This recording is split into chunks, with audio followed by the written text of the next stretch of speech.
Anyway, I'm David Ricks. I worked with Pioneer, and I'm happy to be on the board of directors with the South Dakota Soybean Association and have been instrumental in helping develop the yield contest. And I've been part of the presenting the information this past couple years across the state.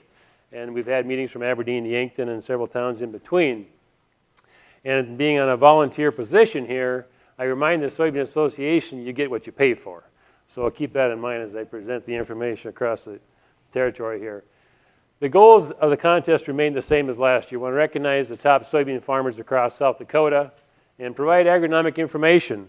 When we put the contest together, we kind of stole some rules and guidelines from other states across the United States to say what fits South Dakota. And I think we've really have maybe changed and tweaked the rules a little bit over the years, but I think we put together a great contest. How many guys have been in the yield contest? Not a lot. How many guys hate raising their hands at a meeting? Okay. Well, I want to have some participation for the next half hour, so keep that in mind. The contest was open to all producers. And in fact, if you talk to your seed company and talk nice, they may even pay for the entry fee, in which a lot of companies do that. The categories were group 0, 1, 2, and 3, and we broke it out into irrigated, non-irrigated, and no-till.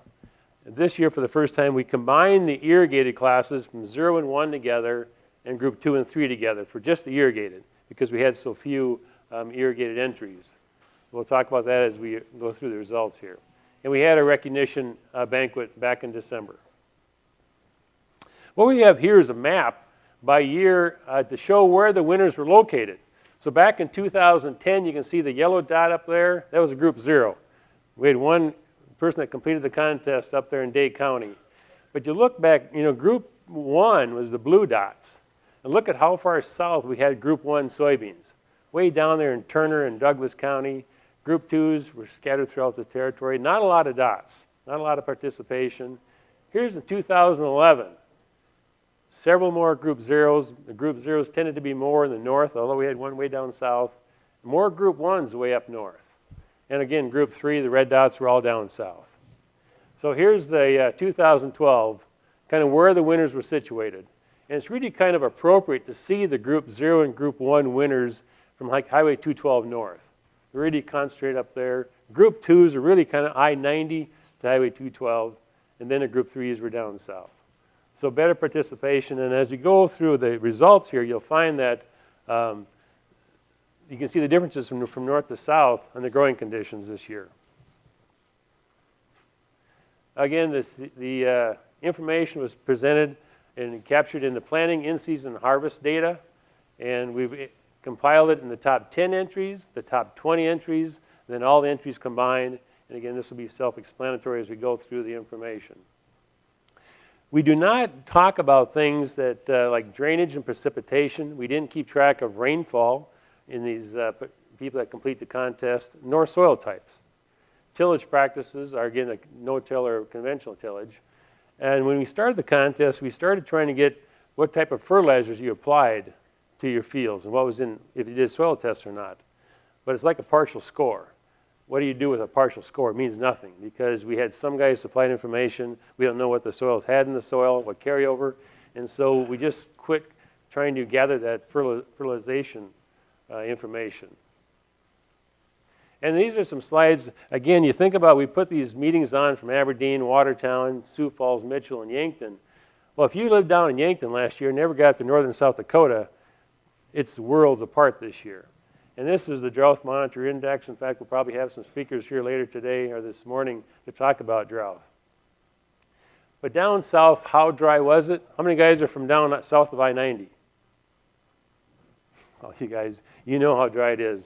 1.62 inches. This is from June through August this past summer. Less than 2, less than 3 inches. So it was extremely dry as opposed to up further north. And you can see the prior record. It goes back to 1931 in a lot of these areas. So it was extremely dry, and it remains dry. This is a map I pulled off the SDSU's website, and Bruce will probably talk about this later. What do you make sense of that squiggly line? The annual precipitation going back over 100 years. It's not a steady line, is it? You start looking back, every time it goes below the trend line is a dry year.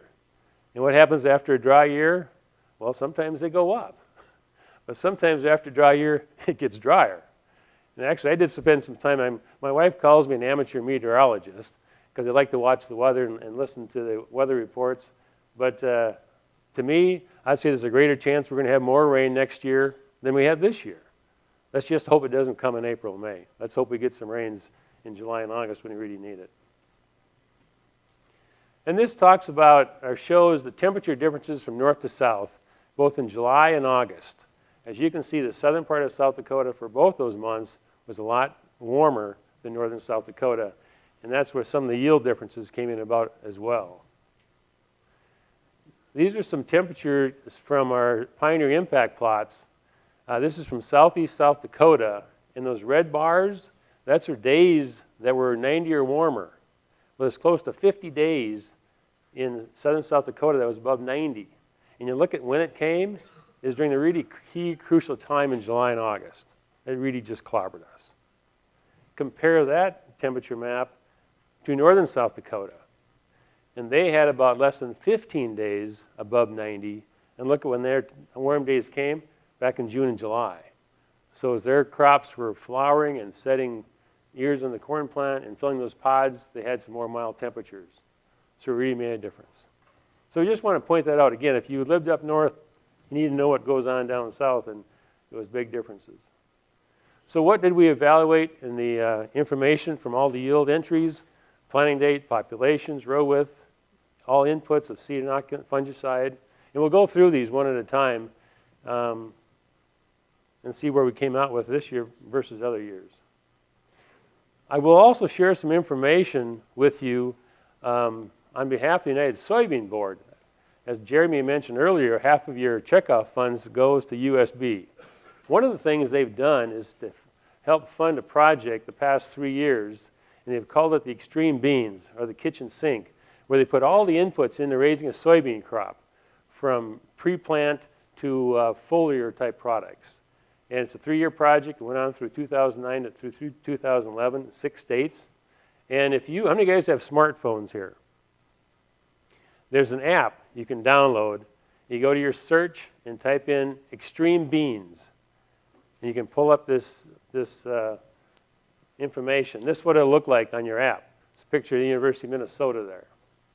And if you don't have the smartphone, if you just have a computer at home, go to this website, USB/extremebeans.com.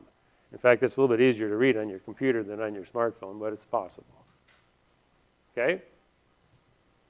Everybody get that? In fact, if I had time, you could click on this and go to the website, but we'll forego that. So, some of the information, the findings from 2012 yield contest, what did it look like? The top 10 entries averaged about 82 bushel an acre.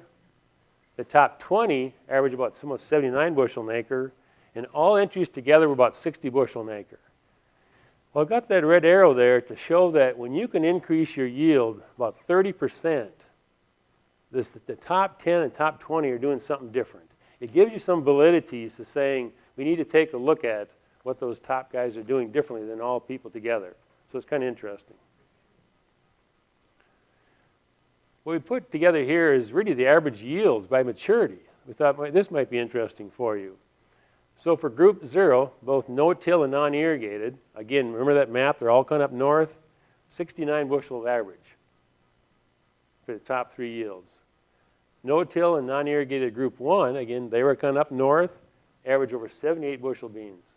What a fantastic crop. Is that a drought there? No, that's kind of where they had better conditions. It's kind of interesting when you look at irrigated group 1, 75 bushels. So here you were less yielding when you irrigated the beans up north versus the dry land. So again, all fantastic yields, all doing very, very well. As you get further down in the map, group 2, a little bit less yield, 71 bushel. If we again remember where it was, north of I-90. But look at on the irrigated group 2 beans, they gained 13 bushels by irrigating group 2 beans. And there were no group 0 beans irrigated. There were no group 3 beans irrigated. They were just group 2 beans here and group 1 beans. So when you can pick up 13 bushel by irrigating beans at the prices, that's almost $200 an acre you're picking up by irrigating beans. That's kind of exciting. And then group 3, Usually that's our highest yielding category. This year it's 53 bushel beans. And again, that's pretty darn good considering the weather conditions we had. So the average planting date, I had a red circle around the 185 completions. It's more than double from last year, which is very exciting. We're kind of zeroing in on that first 10 days, first 15 days of May. I don't know if there's any big advantage to planting beans in April. It may be convenient for you, but again, you think about the soil temperatures needed for the beans to germinate and grow healthy. The first 15 days of May seems to be optimum. Once you get to beyond May 15th, historically your yields really tend to drop off.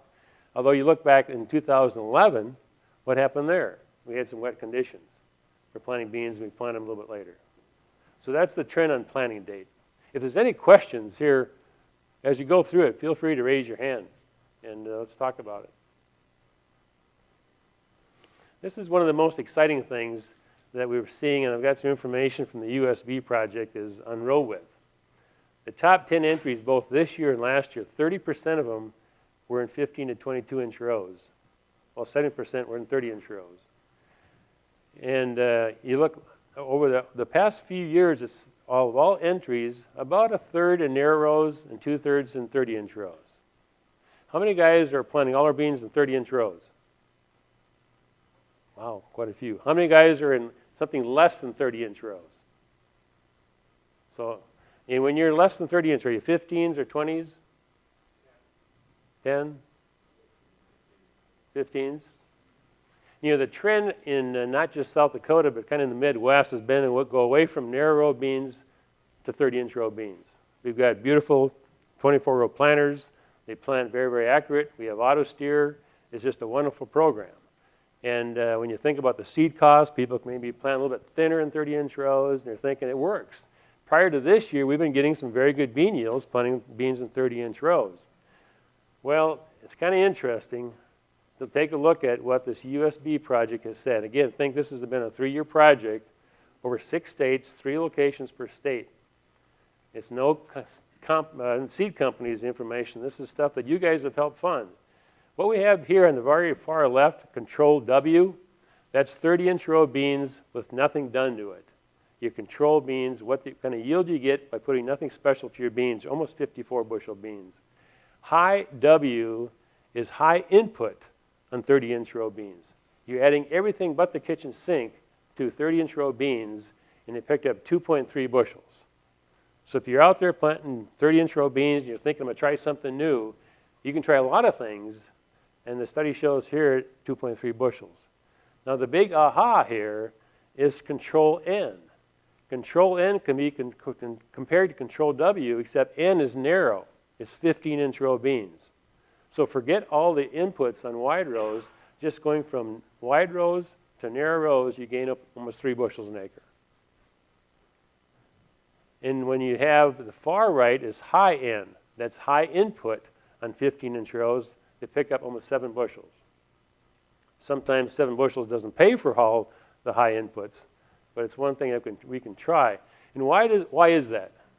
Why are we gaining some extra yield? And the agronomist from the University of Minnesota, Seth Nave, he talks about it in this website, that the 3 things that happen, you have quicker canopy. When is the longest day of the year? June 22. So anytime you have your light hitting leaves, that's like hitting a manufacturing plant. If you have light hitting dirt, you're wasting energy. That's true on corn and beans. So your idea is that you want the maximum amount of leaves out there as early as you can.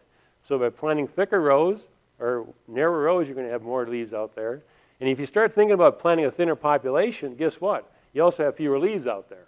So you got to be careful about your populations, because after you start getting shorter days, you're losing some energy. And you can buy your beans based on canopy width as well to know where they are better situated. The other thing, okay, you cover the grow, you have better light interception, you help preserve soil moisture. This past summer, as I drove around south of I-90 in July and August, those canopies got narrower and narrower, and you could see dirt down there, and it just compounded the problems. So you have those 2 things, and I can't remember the third thing.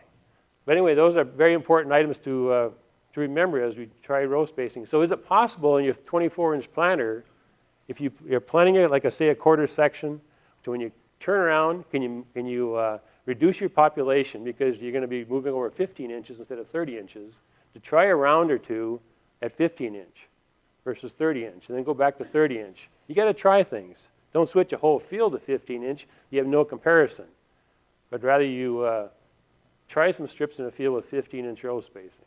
And you think with these auto steers you could quite easily attempt that. Another one is population. The kind of zeroing in on 160,000 planted for all the entries this year and in the 3 years combined. We have some big ranges out there. How many guys are 150 to 160,000? Anybody less than 140? One guy? How about guys that are higher than 160? Some guys, Frank, yeah, I know you are higher. And the big thing to remember on your population is what survives. How many beans come out of the ground? What's your survivable rate? And every year is different. If you plant 160,000, you have tough conditions, you have some disease pressure out there, you might have a less than optimum population out there. But so beans are very forgiving in the population. There's a bigger range of what's acceptable out there, and it still give you 95 to 100% of your yield. Seed inoculant. You can see the trend for the past 3 years, and all entries has gone from 64%, 79% to this past year. 89% of people use inoculant. How many guys use seed inoculant? Quite a few of you. Yeah, it's one of the most important things out there to help supply nitrogen to the bean crop. An 80-bushel bean crop will take up over 400 pounds of nitrogen. You cannot afford to put 400 pounds of nitrogen down there, but so you rely a lot from the nodules. And that rhizobia is a living organism in the soil. And what's the toughest thing on that living organism? Is extreme wet conditions or extreme dry conditions. And we've had some of both the past couple of years. So I think it's really cheap insurance to use a seed inoculant. Seed fungicide has been high the past couple of years as bulk beans are more readily available across the state of South Dakota from your seed dealers. A lot of them have added seed treaters. And so it's more readily available. And again, you help with seedling diseases, whether it's cold, wet conditions or warm, dry conditions. They're beneficial to both conditions. So I think it's a wise use of seed fungicide.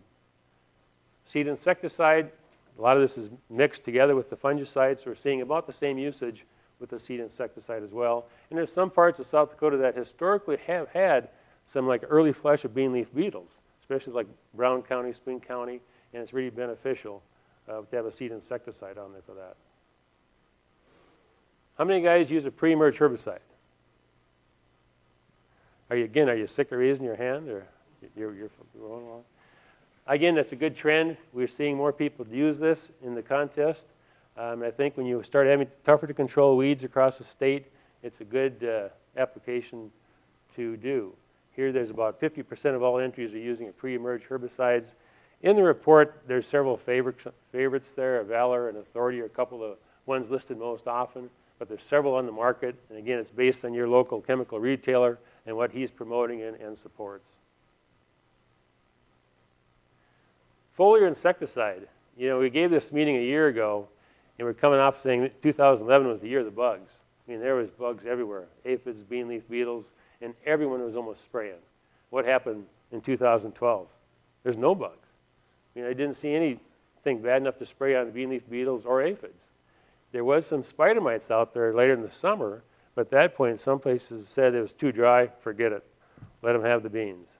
But there were a few people that sprayed for spider mites. But again, that tells you how quickly the insect pressure changes from year to year. And the results of the yield contest kind of bears that out. Foliar fungicide. How many guys have tried fungicide here? What are some findings? Is it increasing yield? Someone needs to be brave and to share your data. You think about, again, that first chart that had the overall yields from the top 20 and top 10 to all others that gained 30% yield. Take a look at this. Might this be one of the areas that foliar fungicide is something to try? You know, a lot of times you put this on about R3 stage. By R3 stage, all your leaves are out. And there's been some people saying, well, can I put it on about R1 stage and mix it with my insecticide? And you sure can. And especially if you get some insect pressure at that time. Well, I happen to have a study here. This is a DuPont Pioneer study, 5-year study over 11 states. There's over 148 applications here, different locations, I should say. And the first column talks about the triangles are the yield response in terms of bushels, or the, looks like a triangle. The fungicide trials, 52 fungicide insecticide trials, you're picking up more yield with the combination fungicide and insecticide than just with this first trial of all these fungicide trials. The, I wish I had a laser pointer. Headline is the main fungicide we used. We pick up over 5.5 bushels using the fungicide headline. And over here on the second to the right was the combination of headline and Asana. Again, they're picking up about 5.5 bushels.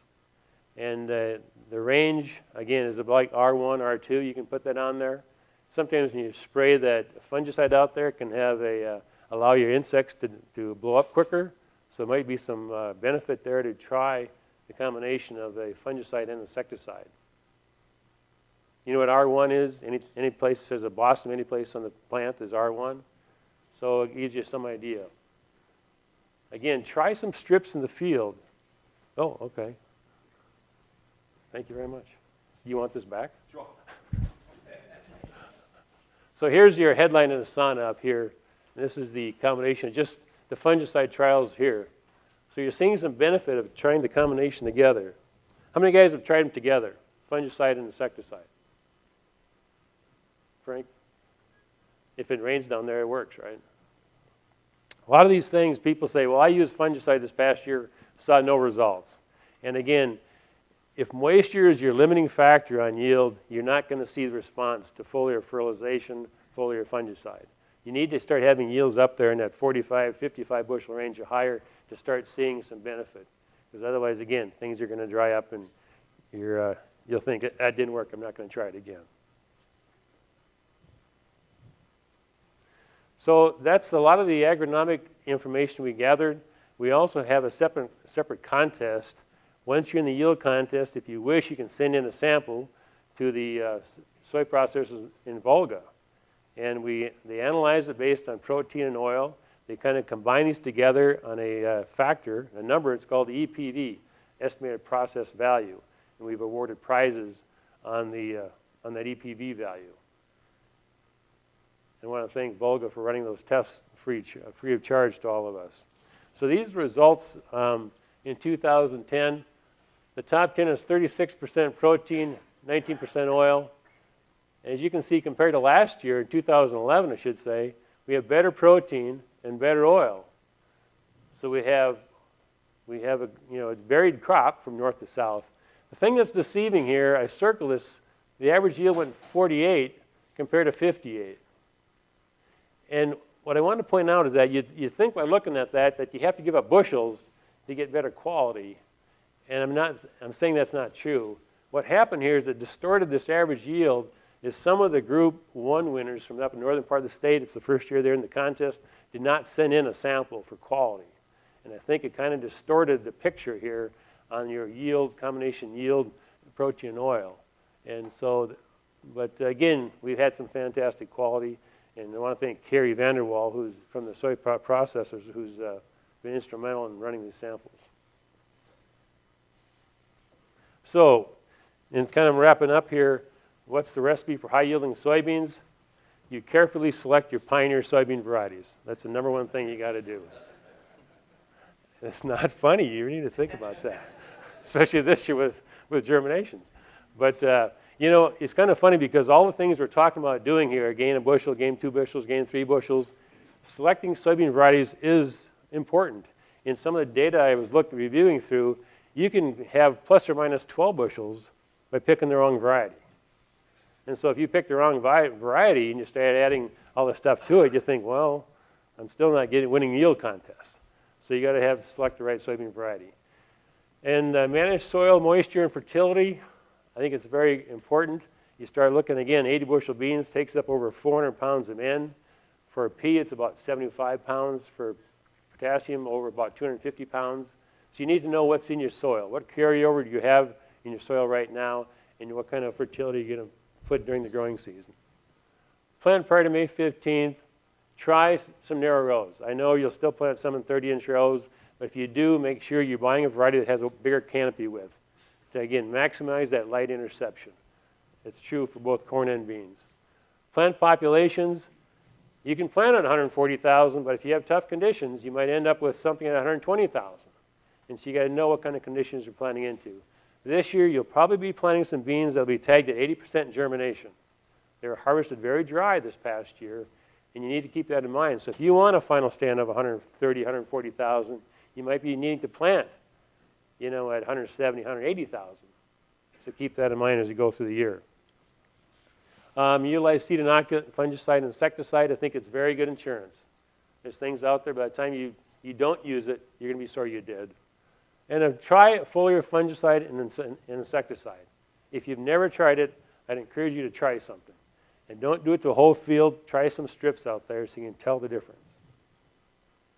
There's a chart here in this website. It just talks about if beans are $12 a bushel, and this is the cost of your input, this is your bushels needed to break even. So if all of a sudden you start throwing everything but the kitchen sink at it, you're up to $50 an acre extra input, you're going to need 5 bushels probably to break even on the thing. So you'd have to keep track of that as well. But again, this is just some information, some charts in that website, extremebeans.com. Again, that's what it looks like.